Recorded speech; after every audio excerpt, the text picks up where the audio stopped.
Alors, comment analyser des données dans Excel? 5 étapes nécessaires pour analyser des données dans Excel. Nous allons voir ces 5 étapes. Pour toute personne qui veut analyser des données, doit suivre ces 5 étapes pour réussir à faire une bonne analyse des données. Lorsque vous voulez mettre en place un outil de gestion ou un tableau de bord ou un reporting financier, d'ailleurs, j'avais organisé un webinaire à ce propos sur le reporting financier. J'ai parlé des 5 étapes et c'est pareil dans toute personne ou dans toute analyse de données ou lorsque vous mettez en place un outil de gestion. Vous devez passer par ces 5 étapes nécessaires pour réussir votre analyse, pour réussir votre tableau de bord, pour réussir à mettre en place un outil de gestion ou de suivi, un outil de gestion de trésorerie, un outil de gestion de stock. C'est comme ça que vous devez passer par là.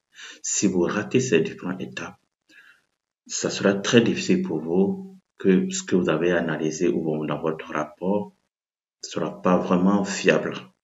Parce que vous avez sauté les différentes étapes, parce que vous n'avez pas respecté le processus, le processus pour extraire les données, pour les analyser.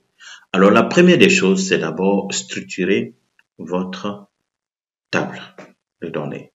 Alors, parce que vous allez prendre des informations, mettre dans cette table, dans une base de données ou dans une feuille Excel. Donc, d'abord, la feuille Excel doit être structurée.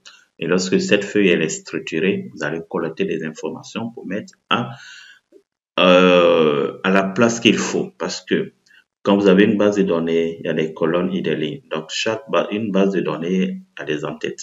On verra ça, ok? Les entêtes, par exemple, nom et prénom. Donc, collectez les données, vous mettez les personnes, nom et prénom. Les dates, la colonne date, les montants, les valeurs numériques, les valeurs de vente seront dans la colonne des montants. Vous avez les lieux, les livraisons, vous avez les régions, ainsi de suite. Donc, d'abord, dès le départ, tout est structuré, collectez les informations et chaque information sera à sa place qu'il faut. Alors, le stockage des données, donc pour collecter des données, comme je l'ai dit, ce sont des techniques et des fonctionnalités d'Excel que vous devez maîtriser. Et c'est ce qu'on va voir aussi dans cette formation.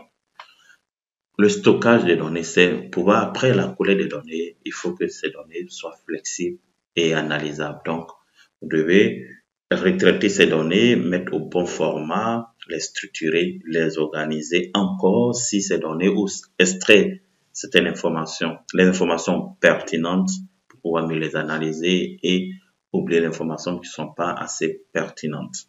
Donc, le stockage des données, c'est de pouvoir protéger ces données collectées ou bien extraites pour une meilleure analyse. Raison pour laquelle on parle de stockage, parce que si vous faites de la collecte de données et ces informations ne sont pas protégées, n'importe qui peut venir manipuler ces données, vous allez fausser votre analyse.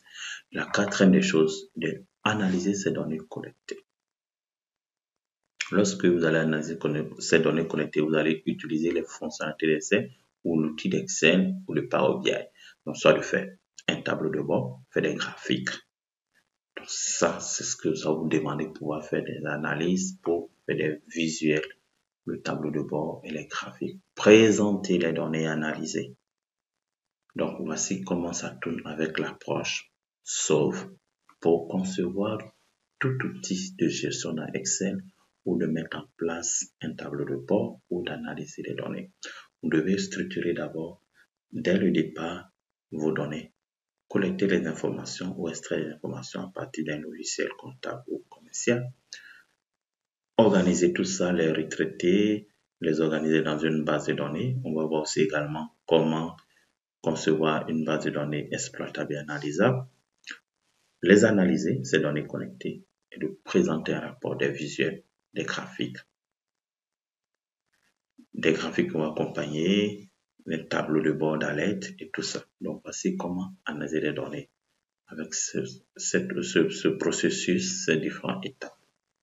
Donc, je vais vous présenter juste une petite vidéo qui présente un peu les différentes étapes d'analyse des données avec ces plus détaillé. Donc, nous allons voir ensemble cette vidéo que j'ai réalisée. D'ailleurs, je vais mettre le lien dans cette formation. Vous pouvez consulter. Bon, la vidéo, c'était une vidéo qui était au cours d'un webinaire, réussir son reporting financier. Vous pouvez l'exploiter aussi, ces différentes étapes, dans votre processus d'analyse des données. Donc, attends, je vais couper. Je coupe un peu le son. Ouais. Donc, réussir son reporting financier aujourd'hui, reçu en tant qu'analyse des données, reçu l'analyse des données. On revient, je vais revenir ici. Attends, je reviens. Donc, je vais mettre pause. Attends, attention. Donc, je mets. Bon, qu'est-ce que je fais? Attention, bon, ok. Alors, donc ici, les 5 étapes nécessaires pour réussir son reporting, ou bien les 5 étapes nécessaires pour une analyse de données efficace. Je parlais des données, on parle ici de reporting. C'est un outil important dans le pilotage de la performance. L'analyse des données aussi, c'est un outil très important. En tant qu'analyse des données, c'est vraiment une personne très importante dans le processus ou bien dans le pilotage de la performance ou de l'amélioration de la performance. Donc, la difficulté pour réussir à analyser des données, donc ici, je contextualise les choses. Donc, la difficulté pour réussir l'analyse des données n'est pas toujours liée à la non-disponibilité des données. C'est-à-dire, on se dit que les données sont disponibles partout, vous avoir des différentes données dans les logiciels comptables de gestion, parce que la technologie est plus en plus avancée pour avoir des données plus facilement, ce que vous voulez, comme des données, vous pouvez l'avoir, parce que la technologie est de plus en plus disponible pour avoir des données, ce qu'on veut. Donc, mais le problème réside surtout dans la structure, réside toujours la méthodologie, réside toujours le processus d'analyse des données, comme je vous ai présenté tout à l'heure, les 5 étapes. Ce sont les différentes difficultés que la plupart des personnes qui vont analyser des données ou bien qui veulent créer des reporting ou qui veulent mettre en place un reporting ou qui veulent mettre en place un tableau de bord, c'est les difficultés, une méthodologie de travail qui manque à ces différentes personnes à cette analyse des données. Donc, j'évolue toujours.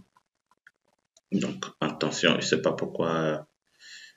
Donc, on évolue. Donc, je viens ici, à ce niveau. Attention. Donc, cette étape est passée. Donc, la prochaine étape, je vais vous laisser la vidéo regarder entièrement. OK? Donc, ici, structurer les informations. Donc, je parle de structurer les informations. Je parle de structurer l'information. Il s'agit d'organiser l'information par type de données. Par exemple, vous voulez avoir les différents types de clients, les différents produits, les lieux de livraison, les différentes dates de facturation et le montant facturé. Donc, voici comment dès le départ, vous devez structurer vos données, structurer les informations. Après, maintenant, vous allez collecter chaque information, OK, en fonction du type de données que vous avez, mettre à sa place. Ici, nous avons les comptes. Ici, nous avons les dates. Donc, ici, c'est le format date, le journal d'achat. Vous avez les numéros, le libellé, le débit, le crédit et les types de données. Ça peut être les charges de fournisseurs. Donc, voici comment vous devez structurer dès le départ vos données et collecter les informations, mettre chaque information, chaque donnée à la place qu'il faut. Donc, vous laissez cette vidéo, vous allez consulter, visualiser, vous allez voir en détail les différentes étapes pour réussir à mettre en place ou bien pour réussir l'analyse, sa mission en tant qu'analyste de données. Merci pour ce premier module de formation. Dans le prochain chapitre, nous allons voir les bases de données, les différentes bases de données, comment les mettre en place, comment les structurer. Parce que l'analyste, son outil de travail ou son support de travail, ce sont des données, ce sont une base de données, c'est une base de données que l'analyste utilise pour analyser des données, pour apporter des résultats. Donc, si dès le départ, la base de données n'est pas bien structurée, bien organisée, vous allez biaiser toute l'analyse.